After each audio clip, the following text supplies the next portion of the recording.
Hello learners. हमने पिछले कई सारे वीडियोस में काफी शॉर्ट शॉर्ट ट्रिक्स समझे हैं कैलकुलेशंस को इजी बनाने के लिए। उसी सिलसिले में आज के वीडियो में हम एक और शॉर्ट ट्रिक के साथ आए हैं जहां आपको बहुत ज्यादा हैवी कैलकुलेशन नहीं करना है, रादर थोड़ा सा पैटर्न ऑब्जर्वेशन से ही हम बहुत इजीली बहुत बड़े बड़े कैलकुलेशंस को इजी बना सकते हैं। कैसे? Let us check.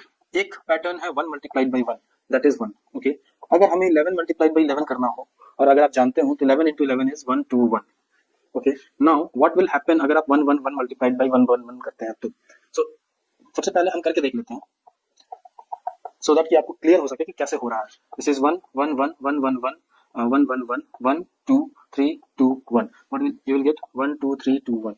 ओके, अब अगर आपने इन तीनों को ठीक से देखा है तो इन तीनों पैटर्न को ऑब्जर्व करने के साथ ही आप ये समझ जाएंगे कि अगर आपके पास 1 1 1 1 multiplied by 1 1 1 1 means 1111 multiplied by 1111 अगर ऐसे नंबर्स हैं तो इसका आंसर क्या होगा? And the answer would be 1 2 3 4 3 2 1।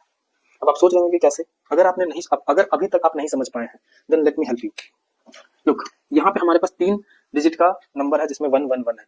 Okay, and what you will observe कि यहाँ पे 1 2 3 तक जा रहा है, उसके बाद फिर वापस से रिवर्स ऑर्डर में आ रहा है 1 2 3 2 1। यहाँ पे 2 डिजिट्स थे तो यहाँ 1 से 2 तक गया फिर 1 पे आया।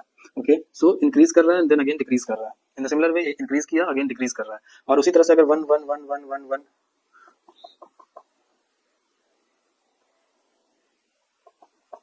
अगर इस तरह के नंबर्स को मल्टीप्लाई करने के लिए दिया जाए तो in this case also we have to just check how many ones are there. 1 2 3 4 5 6 7 तो हम लिखेंगे 1 2 3 4 5 6 7 एंड देन 6 5 4 3 2 1। इसका आंसर ये हो जाएगा।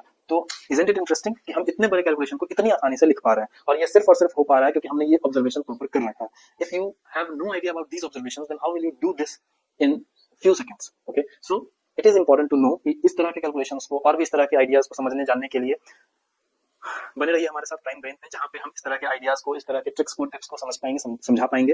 And keep learning, keep growing with us. Thank you very much for today.